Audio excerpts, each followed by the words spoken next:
Hi hello welcome to Aadab TV. This is Saritha.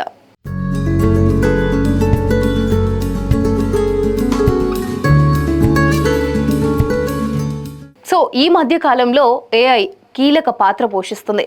రోజువారి పనుల నుంచి మెడికల్, ఎడ్యుకేషన్, బిజినెస్ వంటి రంగాల వరకు ఏఐ వినియోగం విస్తరిస్తుందని చెప్పాలి. అయితే దీని ప్రయోజనాలే కాకుండా కొన్ని నెగిటివ్ పరిణామాలు కూడా ఇందులో చాలానే ఉన్నాయని చెప్పుకోవచ్చు. ఏఐ వల్ల మంచి పలు రకాలుగా ఏమేమి ఉన్నాయి అనేది ఒకసారి తెలుసుకుందాం.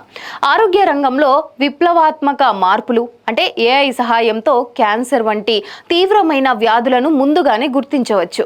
ఆటోమేషన్ ద్వారా సహాయం అంటే ఏఐ రోబోట్స్ అనేక రంగాల్లో మానవ శ్రమను తగ్గిస్తున్నాయి. అలాగే డేటా విశ్లేషణ, అంటే పెద్ద మొత్తంలో డేటాను క్షణాల్లో విశ్లేషించి ఖచ్చితమైన ఫలితాలను అందిస్తుంది. అలాగే ఇక్కడ ఏఐ ప్రమాదకరమా, అంటే మనకి ఏమైనా రిస్క్ ఉందా ఇందులో అనేది ఒకసారి తెలుసుకుందాం. ఉద్యోగ నష్టాలు, అలాగే ఆటోమేషన్ వల్ల కొన్ని రకాల ఉద్యోగాలు ప్రమాదంలో పడే అవకాశం ఇందులో చాలానే ఉంది. అలాగే గోప్యత, అంటే సీక్రెట్గా మనం ఏదన్నా అంటే భద్రతా సమస్యలు ఉంటాయి కదా, అలాంటివి ఏఐ ద్వారా వ్యక్తిగత డేటాను దుర్వినియోగం కూడా ఇందులో చేయొచ్చు. అలాగే మానవులపై ఆధారపడే మేధస్సు తగ్గడం, ఏఐపై పూర్తిగా ఆధారపడడం వల్ల సృజనాత్మకత, అలాగే మానవీయ ఆలోచనలు తగ్గే అవకాశం చాలానే ఉంది.